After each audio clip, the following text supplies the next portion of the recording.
to Jimmy and Wes and the others at ASIL who helped to put this together. So on behalf of WILIG, it is my pleasure to welcome everyone to this roundtable addressing the really important question of what use is international law to Afghan women at this crucial point in time. Just a word about WILIG. WILIG was created to promote and enhance the careers of women in the field of international law. And we not only support those who identify as women already in the field to allow the development of their full potential for achievement and leadership, but we also support, encourage, and seek to enhance opportunities for those interested in entering the field of international law, including through an extensive mentoring network. So if you're interested in becoming involved in that, either as a mentor, as a mentee, please be in touch. We also work to promote awareness of gender in all areas of international law. And so again, if you're not already a WILIG member, we hope you will join us. I also want to thank the co-sponsors of today's event, the University of Baltimore School of Law Center for International and Comparative Law, the Temple University Beasley School of Law Institute for International Law and Public Policy, of which I am co-director, and partners in Justice International. And most importantly, I want to welcome and introduce our moderator, Kathleen Roberts, who is a co-founder of Partners in Justice International and an active member of WILIG's steering committee, and also the person who took the laboring oar in putting together this panel. So many, many thanks, Kathy, for that. Kathleen is co-founder and co-director of Partners in Justice International, and she's represented victims and survivors of human rights violations and international atrocity crimes in courts for over 15 years. She has led or supervised investigation of grave crimes cases from 12 countries across 5 continents. And her specialties include universal jurisdiction, foreign official immunity, and litigating international crimes in national courts, including genocide, crimes against humanity, war crimes, torture, and conflict-related sexual violence. So she has a wealth of expertise that she brings to this panel. And again, we are so grateful to her for organizing and moderating. Thank you, Kathy, and please take it away. Okay, well, thanks for the kind introductions, Meg and Ben. And we'll get right to it. As I think everyone here knows by now, over the course of this past July and August, the United States withdrew rapidly from Afghanistan, ending 20 years of its war and occupation in that country. The events that unfolded during the period after the fall of Kabul to the Taliban on August 15th left many horrified, heartbroken, or worse.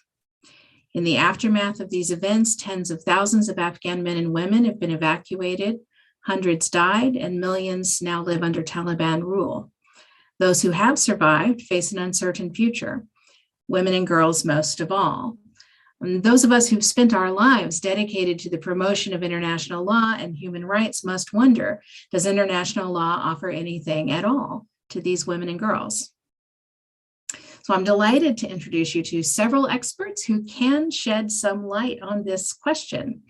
And I want to personally thank Professor Dina Haynes and introduce her first. Without her help, we could not have brought this roundtable together. Professor Haynes serves as the director of New England Law Boston's Immigration Law Certificate Program. She previously taught at Georgetown University Law Center and American University's Washington College of Law. Before teaching, she was an international human rights lawyer, serving as Director General of the Human Rights Department for the Organization for Security and Cooperation in Europe in Bosnia and Herzegovina, as Human Rights Advisor to the OSCE in Serbia and Montenegro, and as a protection officer with the UN High Commission for Refugees.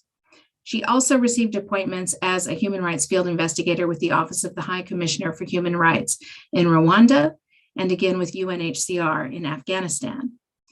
Professor Haynes has provided direct legal representation to hundreds of asylum seekers and victims of human trafficking.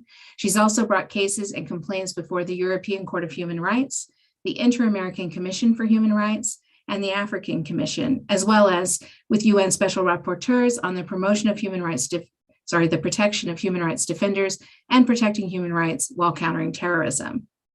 Of particularly worthy note for this context, Professor Haynes is founder of the Afghan Evacuation and Resettlement Lawyers Group.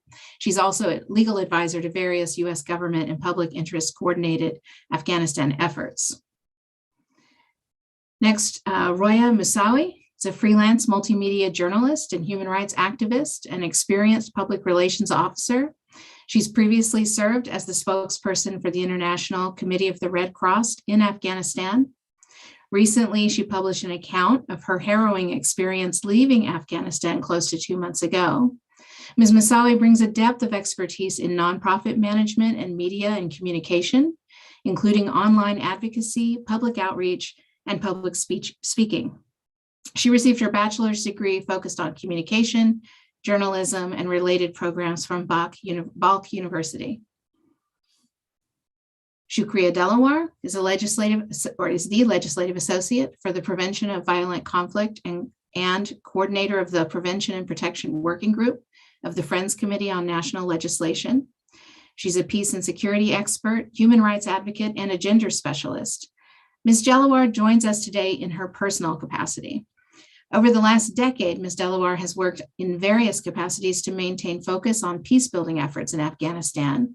She's a senior fellow with the Center for International Policy, CIP.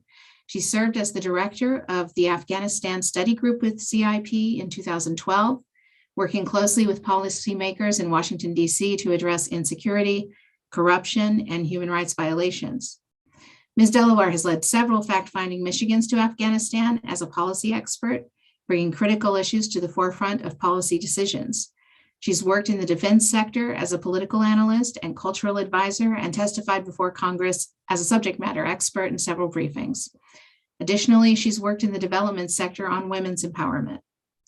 Ms. Dellawar holds a bachelor's and master's of science degrees from George Mason University School of Conflict Analysis and Resolution. She's contributed several op-eds to U.S. newspapers, and she's fluent in English, Dari, Pashto, and Urdu. Professor Fionnuala Aolain is Special Rapporteur on the promotion and protection of human rights and fundamental freedoms while countering terrorism. She's a University Regents Professor at the University of Minnesota, holder of the Robina Chair in Law, Public Policy and Society, and Faculty Director of the Human Rights Center at the University of Minnesota Law School. She is concurrently a professor of law at the Queen's University of Belfast School of Law. Her teaching and research interests are in the fields of international law, human rights law, national security law, transitional justice, and feminist legal theory. Professor Aolain's work has continued to focus on the intersection of human rights and humanitarian norms. She has published widely in the fields of emergency powers, conflict regulation, transitional justice, and sex-based violence in times of war, and continues to write extensively on theoretical aspects of transition. Professor Aolain was a representative of the prosecutor at the International Criminal Tribunal for the former Yugoslavia at domestic war crimes trials in Bosnia from 1996 to 97. In 2003, she was appointed by the Secretary General of the United Nations as a special expert on promoting gender equality in times of conflict and peacemaking. In 2011, she was appointed as a consultant jointly by the Office of the High Commissioner on Human Rights and UN Women to prepare a study on reparations for conflict-related sexual violence. In 2015, she was appointed by the International Criminal Court's Trust Fund for Victims to lead an expert review on reparations to victims in the court's first case. I will have a few questions for the panelists, but then we will open up to discussion to include the audience. So please do send in your questions by the Q&A tab on your screen. Shukria Dellawar, I'd like to offer you the first question.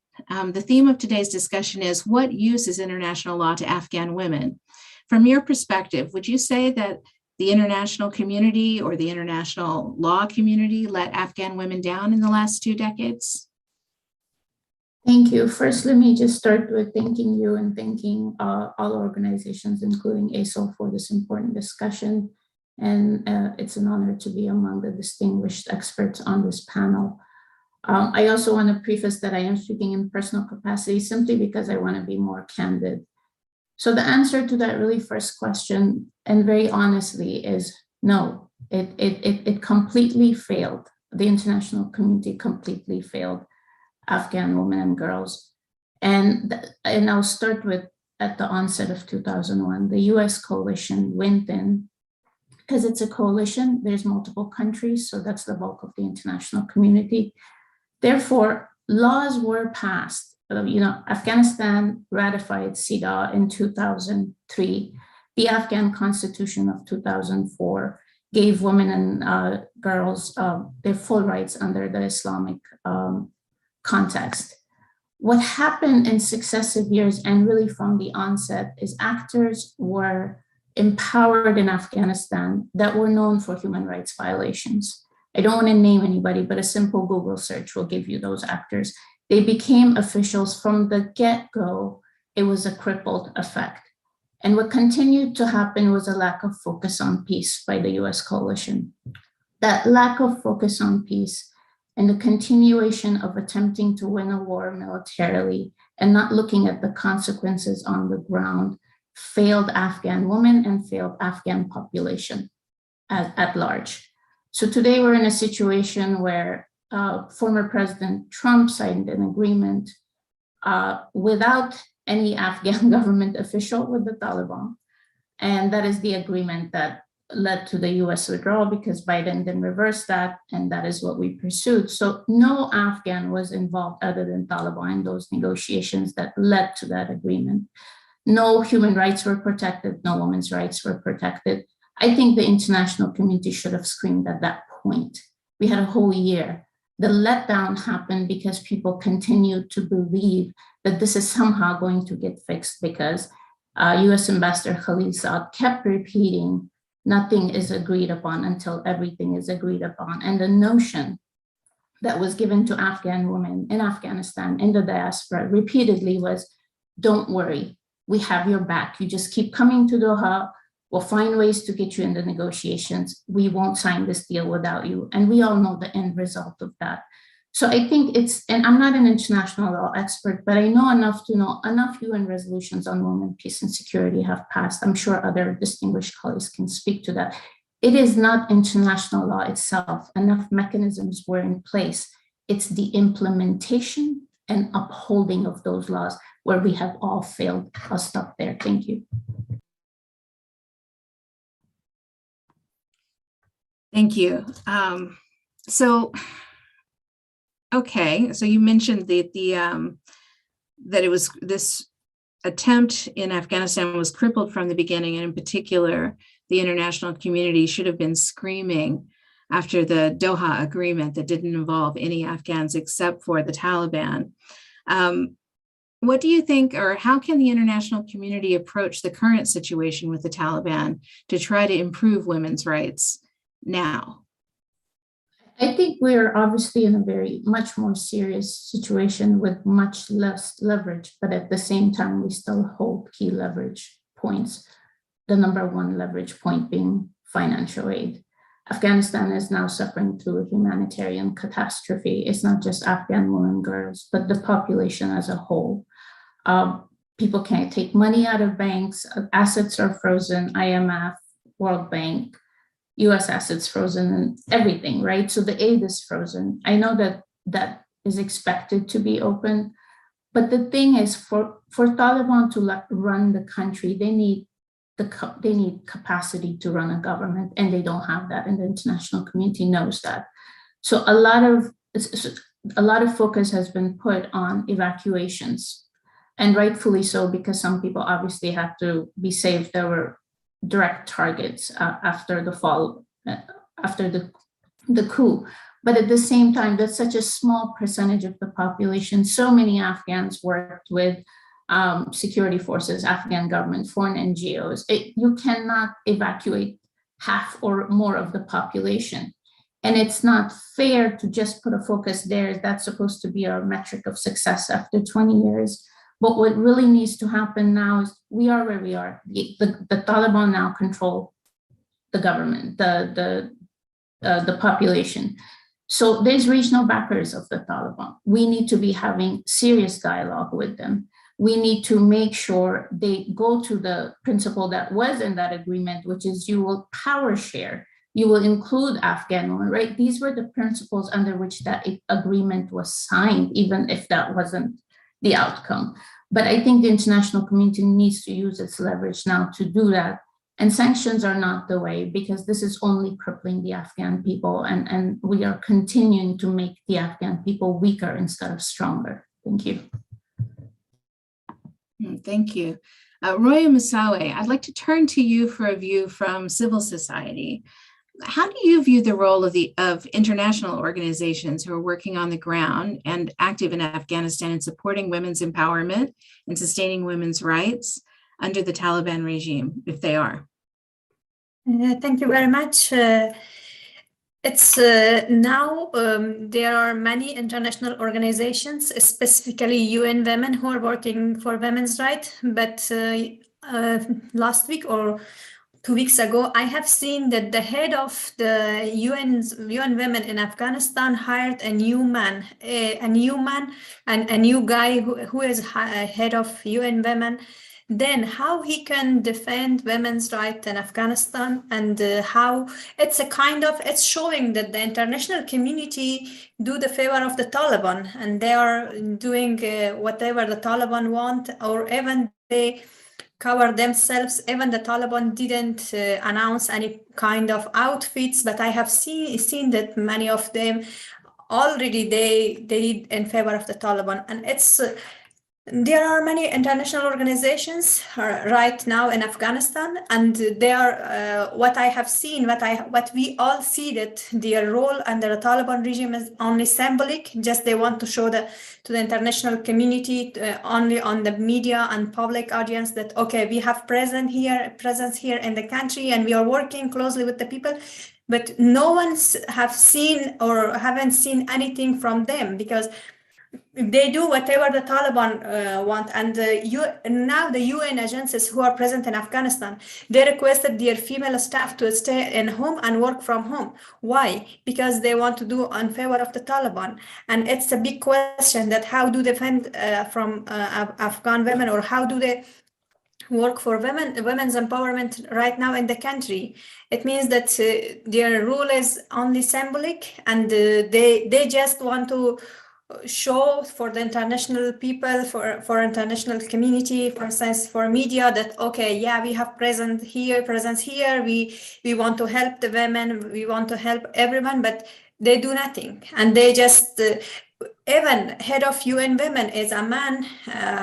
It shows, and he hired recently 2 weeks back, and it shows that they do on favor of the Taliban. And they already it's women, Afghan women, who are facing. They are demonstrating every day on the Kabul's streets. And why these international organizations that they are present in the country, why they don't defend these women, or why they don't have the meetings or kind of a statement about these women who are going and risking their lives on the streets of Kabul?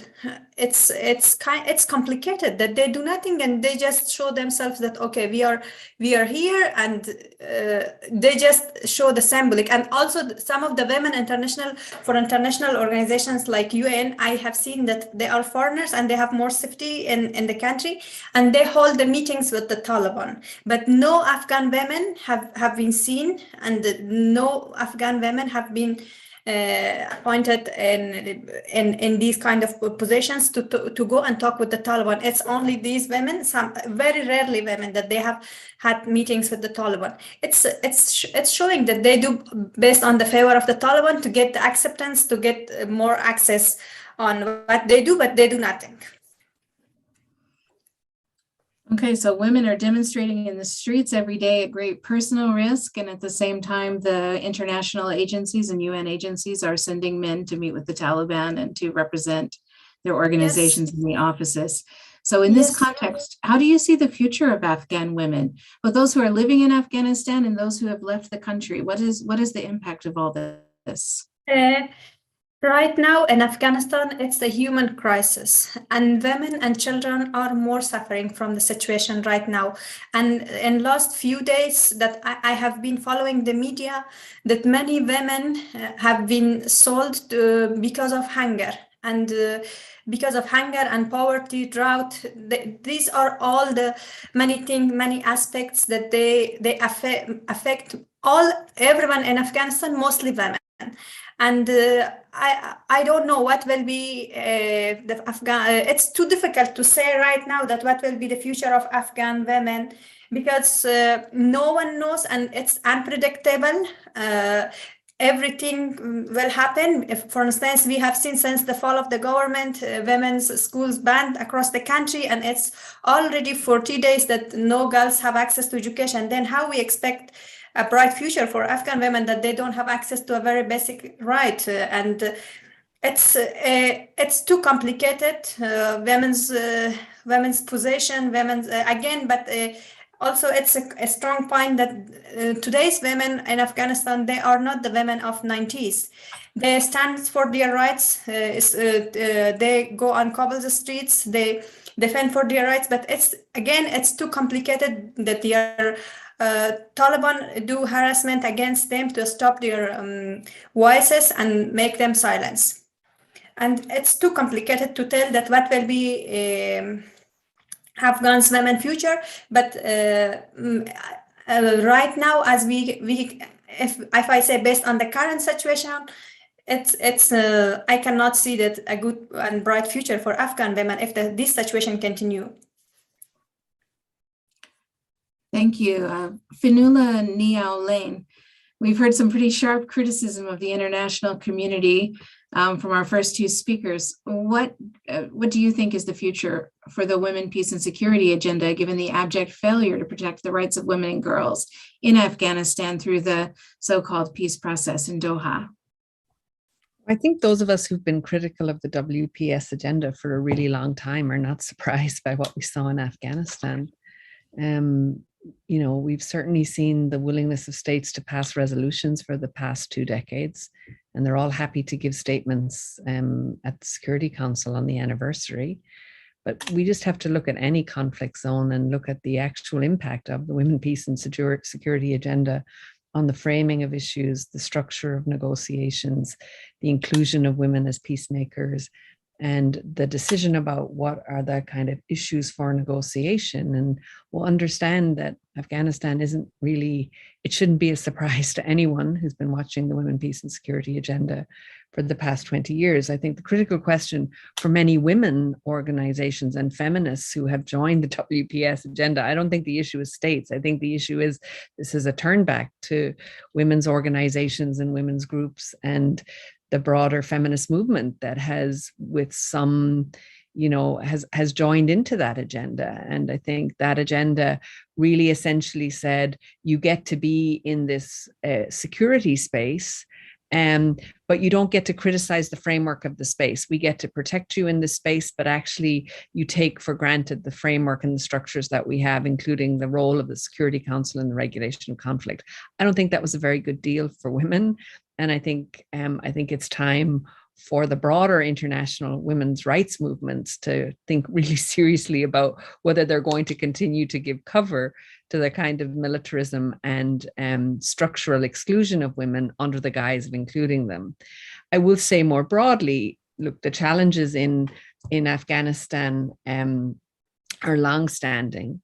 The issues are not simply the issues of the last 2 decades. They include the profound and deep corruption of the Afghan government and the willingness to hold the state accountable for its violations of human rights, including women's rights, throughout the last 20 years. We, I think, have to be careful of painting an overly optimistic picture of what there was before. I think we also have to be really clear-eyed about the responsibility of multiple states, including the United States, for systematic human rights violations carried out throughout those 20 years, particularly including and not limited to the use of drones and other technologies, and the lack of willingness to address the profound structural and economic inequities in Afghanistan that have created the conditions conducive for where we find ourselves today. But I also think we have to be clear-eyed. For example, you know, if we take organizations like the UN organizations, and I'm certainly not here to defend the UN, although I am an independent expert of the Human Rights Council, there's really no win situations for many of these international bodies who are there to provide as much as possible humanitarian support and impartial humanitarian capacity on the ground. And we have to understand in the realities of complex conflicts, of which Afghanistan is one, that is done through the governing authorities. There is no third party in there right now prepared to do it or to take it over. So it is, I would say, easy to criticize the UN, but understand that unless we don't have another, there are no states stepping up to do the work. And you have what is a clearly imperfect situation in which many entities, UN entities, have to negotiate with the de facto authorities to ensure that the appalling humanitarian crisis that we are facing will be addressed. And that includes addressing the fact that given that we have UN designated terrorism sanctions on the vast majority of those sitting in government and running government offices, that we no longer have clear pathways to ensure the delivery of humanitarian aid into Afghanistan as a legal matter. So I would just underscore how complex this terrain is, both legally and politically, and not by way of defending organizations' choices. But I would also say that those choices are made in an absolutely imperfect environment as a result of the choices that states have made to both to leave, the manner of their leaving, and the range of agreements that were made with the Taliban in Doha. Okay. So in addition to reconsidering the women's movement, reconsidering its support for the women's peace and security agenda, there's a lot to consider as well in terms of how aid is going to reach Afghan people in need. What can we expect from the review of the sanction regimes on the UN Security Council? And how should that regime be modified to prevent humanitarian catastrophe in Afghanistan with particularly negative effects on women and girls? So, I mean, I would say the mandate I hold is working particularly keenly on this issue. It's in the fulcrum of the work that I do as Special Rapporteur. So we have these UN designated sanctions in place. We also have a monitoring team that continues to make clear that there is an ongoing relationship between Taliban and Al-Qaeda. And as a matter of international law, as currently written, that means that you have individuals who are designated, that you will have challenges it will be very difficult to unlist them. Those individuals are now running government ministries. Therefore, as a matter of law, if you're running if you are running humanitarian assistance through those ministries, governments run the risk of being designated as supporting terrorism. Now, the long-term challenges with sanctions regimes are not new. We have sanctions regimes that are broadly opaque, highly non-transparent. The capacity to get off those lists and the due process protections on those lists are really poor. We had the ombudsman for sanctions resign this summer in protest at the functioning of the sanctions regime. And those regimes are up for renewal this fall. What I and others have been asking for is a clear humanitarian exemption, which is not written generally into any sanctions regimes. Those sanctions regimes have struggled in multiple countries and multiple conflict settings to have a clear humanitarian exemption included in them. Without a humanitarian exemption, we are going to have difficulty getting aid into Afghanistan. That is the reality. And we're going to struggle not to penalize impartial humanitarian actors who work in country, whether that's Afghans or others, to engage in impartial humanitarian work. So we have a really complex negotiation ahead at the Security Council over the next couple of months. And central to that negotiation will be ensuring that we get that humanitarian mechanism created. The United States is the pen holder.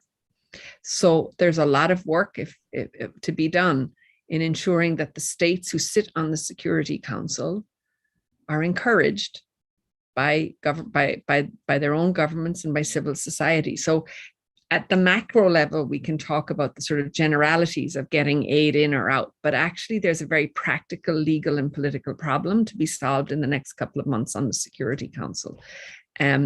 And that's a place certainly where both advocacy energy and some legal attention needs to be played, because as a matter of law, it's not simple to do. The humanitarian needs, we've got different international legal regimes pressing up against each other in this space, as well as different kinds of demands, and navigating them will be quite complex. Thank you. I'd like to turn now to Dina Haynes. Professor Haynes, Fionnuala has laid out for us several of the legal complexities sort of at the macro level. Based on your work in Afghanistan in the past and during and after the evacuation, what legal and human rights restrictions have you noted that particularly impact women during conflict and are impacting women in Afghanistan now? In every conflict zone that I've worked in, women are harmed by 1,000 small cuts, and these are small cuts that often either tolerate or exacerbate their invisibility, and Afghanistan is no exception to that. I absolutely agree with Shukria that the focus should be on women who are still in Afghanistan and either can't get out or don't intend to leave. That said, the capacity in which I've worked on this issue in the last 2 months has been the most strange thing I've ever worked on, in ways that I think people still don't understand in the public. And it's worth talking about a few of those complexities, to put it as nicely as possible, to make sure that we don't repeat some of these things which are ongoing. So I'm sure everybody here has heard about the threats to women in public-facing jobs, jobs that we, the international community, largely encourage women to take for good reason, let's say. But we anticipated that women in public-facing roles would have a particularly challenging time as the Taliban took over the country. When I was appointed in 1998 to UNHCR, my own mission was suspended because the head of my office, regional office, was slapped in the face by the mayor of Kandahar for not being accompanied by a male relative. This is not a new experience. We know what we're dealing with, and the extent that nation states are accepting, or at least tolerating, statements of a new face of Taliban is particularly concerning. So while we talk about, I will just parrot Roya's statement as well about the UN organizations, and I absolutely agree with Fionnuala about the difficult dance that everyone is undertaking right now, trying to protect women who have been working in organizations in country, and yet it is a statement to the public who are currently in Afghanistan to only see men at the local level in organizations. Because with the exception, I think, today of UNICEF doing some inoculations carried out by some women, and one, I believe, regional head of a UNHCR office, there are no women in positions in public-facing roles with international organizations in Afghanistan right now, in sharp contrast to 2 months ago. The other thing that we talk about too infrequently, and this again should be obvious, is that there are a lot of single women in Afghanistan, single by choice, single by widowhood, and they are really out of luck right now. They are actually in many instances starving because they're not in a position to work or gain a salary. And that's not a minor thing, right? Because again, if we acquiesce to the notion that women need to be accompanied by a male relative in order to work, earn a living, then we're accepting the fact that they will not earn a living and be able to support themselves otherwise. So the humanitarian organizations on the ground understanding that is going to be really important. Again, it's not a numbers game. This might be a small portion of the population, but it is absolutely the most invisible portion of the population and the most in need. And I should say, from my perspective, I'm also working with LGBTQ people. So I lump them into this conversation because in terms of invisibility and vulnerability, this is a really challenging situation for these groups in particular. The evacuation process, which I want to talk about, and what's happening right now, which is people are still trying to get out, is strange to say the least. The Logan Act violations alone are astronomical. The number of civilians negotiating directly with the Taliban for things like permission to land planes and depart is very bizarre. And we have accepted statements as well from the Taliban about passport issuance. And indeed, they did begin issuing passports that had been applied for prior to August 15th. And that was something that people were excited about. But the fact is that, again, just statistically speaking, the people who need passports, who don't have them and don't have applications already in the pipeline, are women. And the people who are not contemplated by the majority of visas that will enable them to get on a manifest to fly out, should they wish to, are men. Because just speaking about the United States, but other countries have a similar visa process. In the United States, we have options for special immigrant visas, 98% of which will be men. These are people who held government jobs or worked for UN organizations in Afghanistan. P visa holders, same thing. Humanitarian parole potentially could include more women. But the fact is right now, the way the situation is, Taliban has said people can get on planes if they have passports or visas. The only people who can get on planes are men because they have passports or visas. Again, spouses of men can get on planes, children of men can get on planes, but that doesn't take into account women who are not accompanied by men. And we do this all the time. I guess that's another thing that I wanted to say, is that my experiences in Bosnia and other countries were similar in that this is a small thing that we don't often consider important enough to talk about, but women don't have access to identity documents. Therefore, they can't travel, they can't access property, they can't pick up salaries, they can't pick up pensions, they can't do the things that they need to do to live their daily lives. And in this case, leave if they want to. So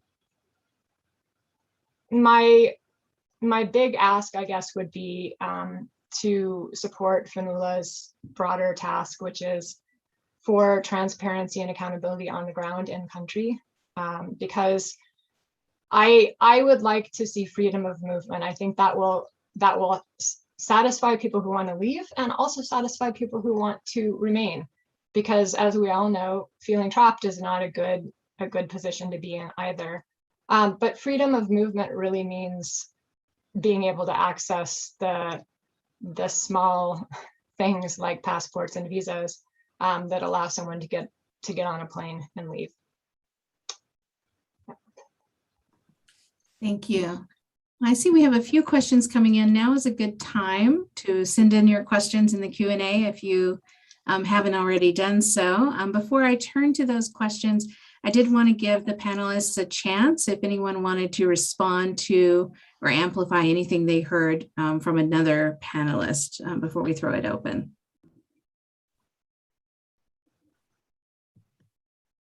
If I may, I just wanted to emphasize the humanitarian exemption is really key right now. I mean, the situation is where it is. The humanitarian catastrophe is unfolding as we speak. As Rhea John said, that there's women now having to sell their children just to make it to the next meal for the rest of their kids. So this is no time to waste right now. Thank you.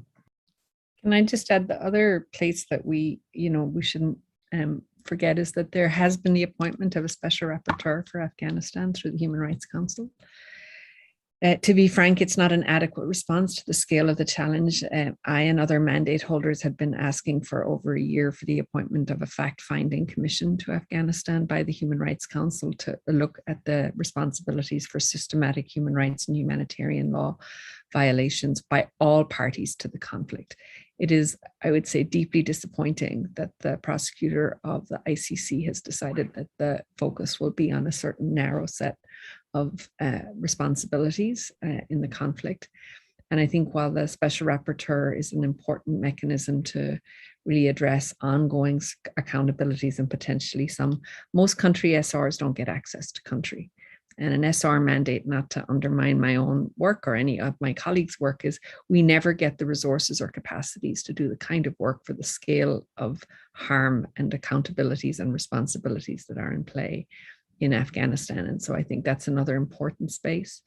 And what I would also just underscore around UN entities, and I just would close by saying, I recognize there are a lot of expectations, but I think I would just also underscore UN entities have no means of protection in Afghanistan right now.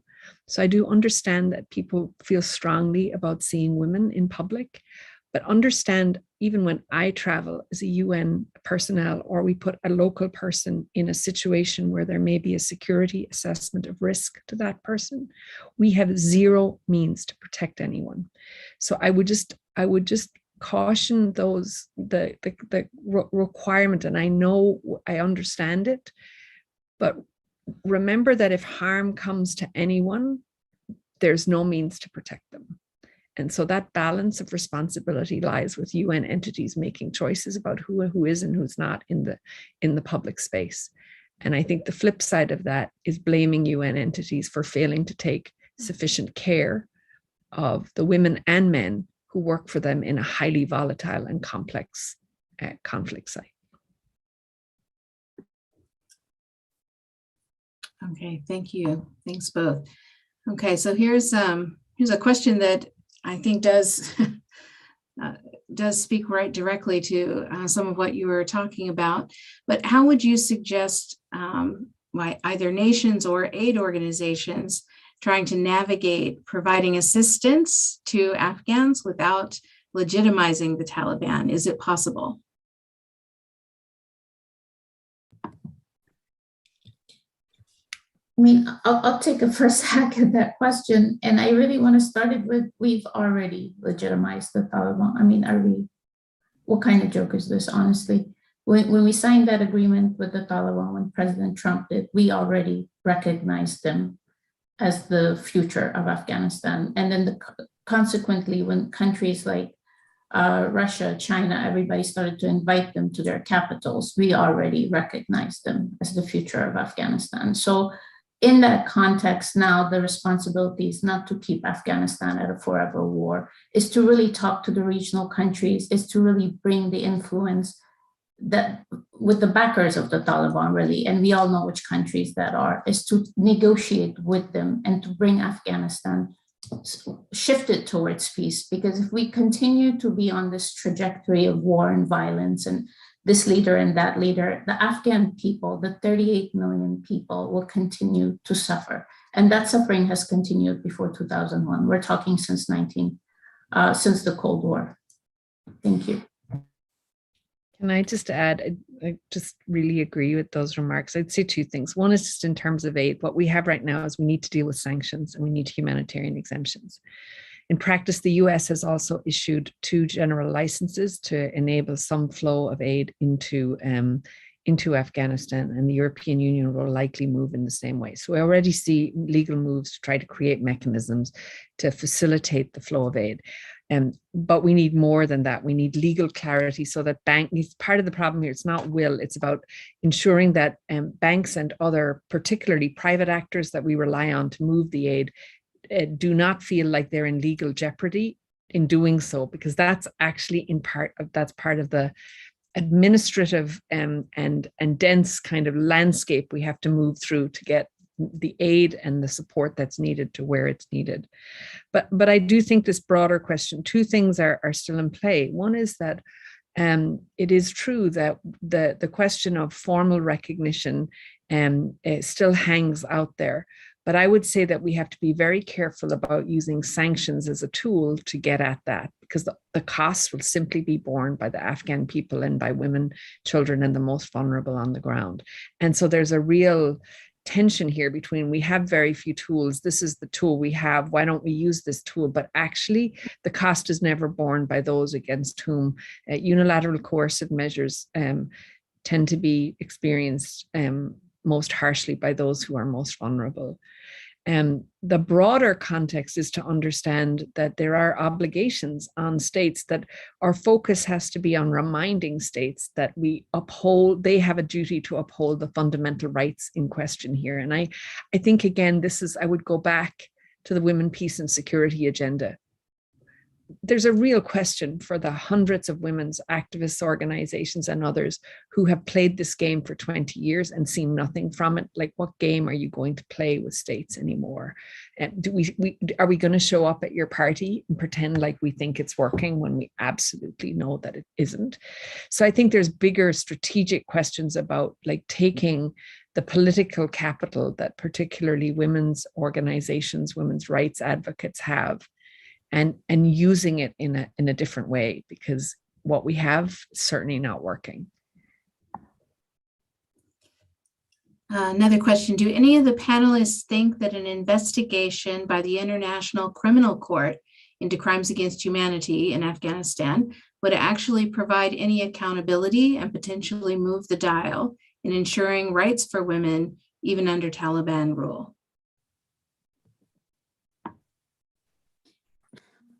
The trouble with that is, like, if you remember, under President Trump, the ICC was completely carved, right? So there was an ongoing investigation. There was evidence collected.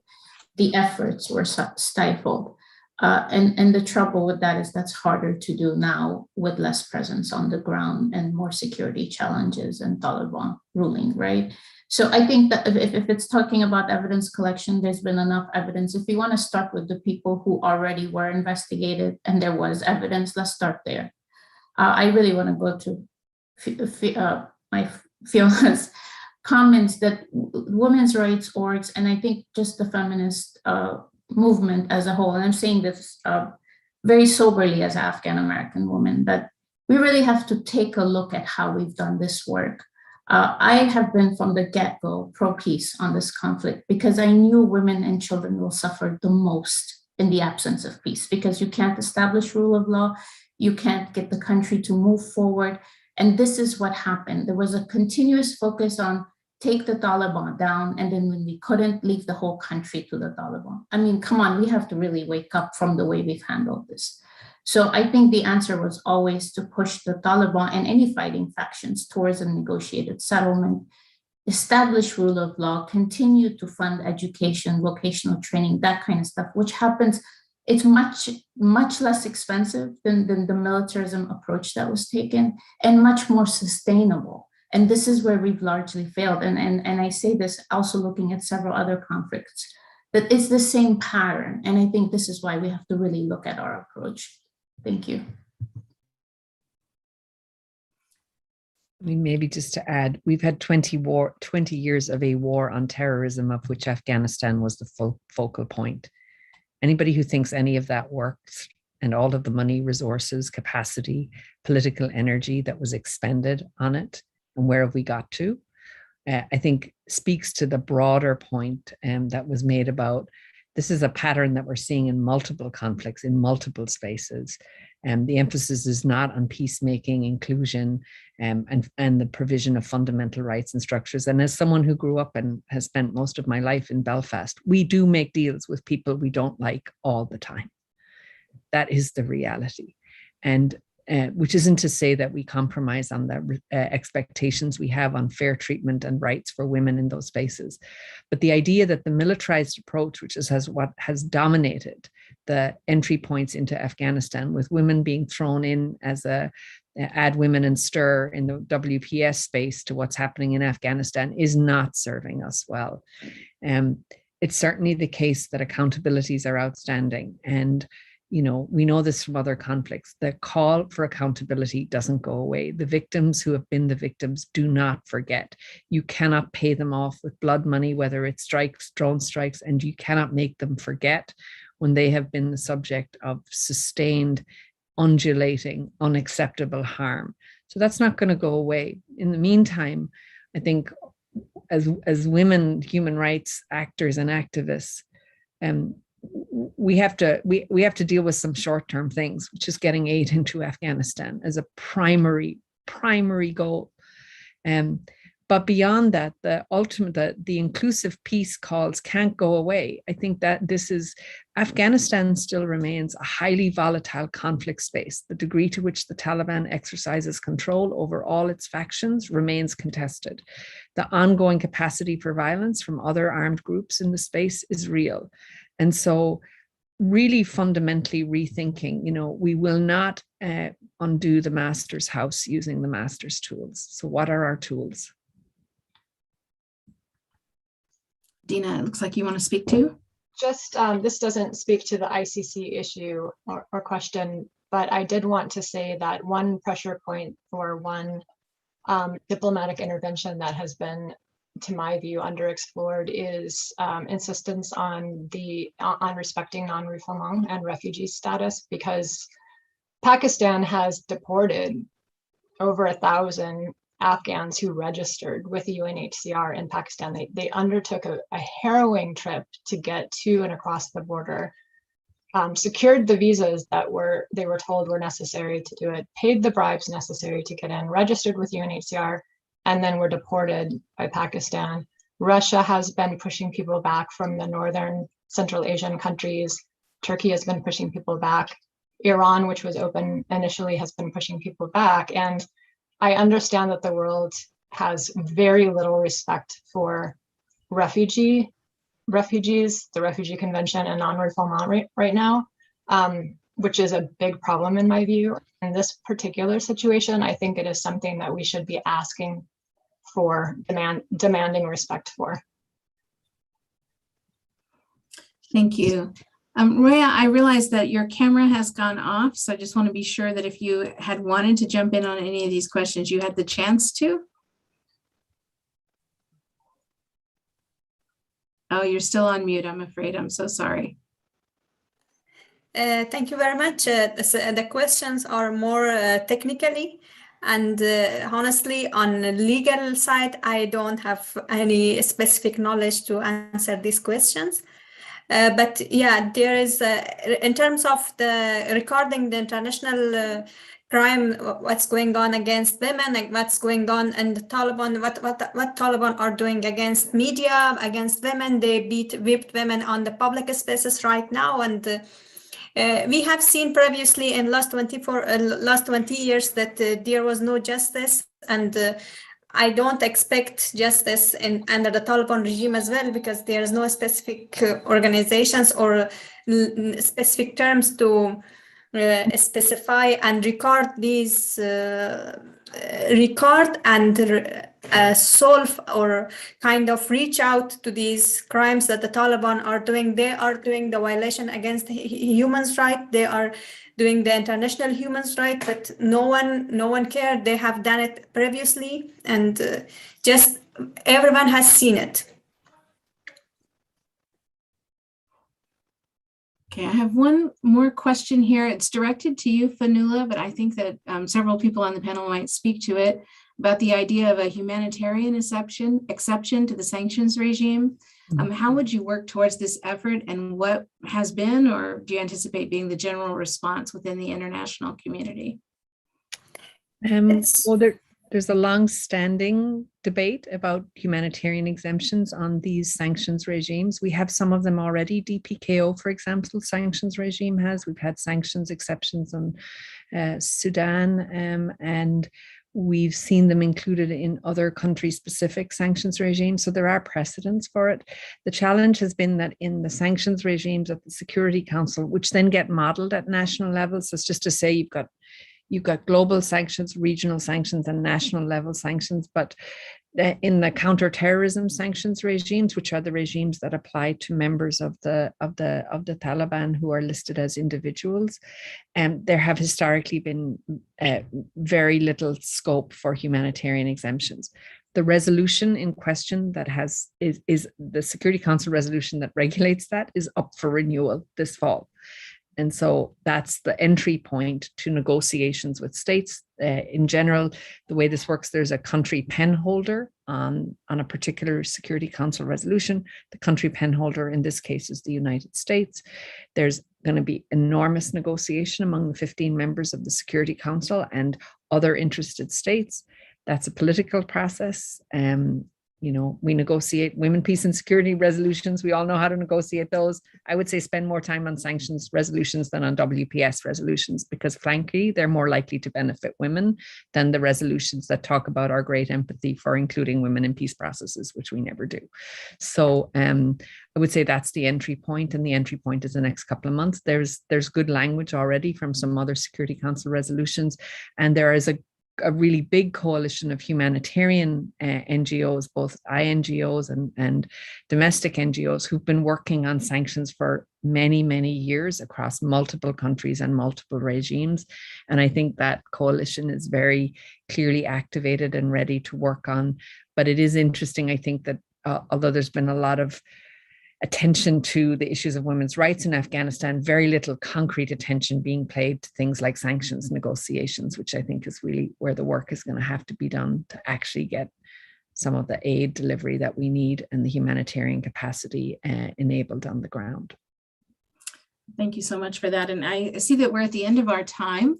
I will note that there's been a couple of different requests for resources, whether on the evolution or shortcomings of the 1325 agenda, that's the Women, Peace and Security agenda, or for sources, media sources that actually would cover some of the things we've been hearing about as being made invisible. If the panelists are willing to share some of those resources with us, I'm sure Willig and I can figure out how to make those available to the people who are in the audience. And for now, I will just say thank you so much.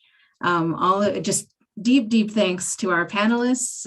This has been incredibly productive and helpful discussion. Have a great day.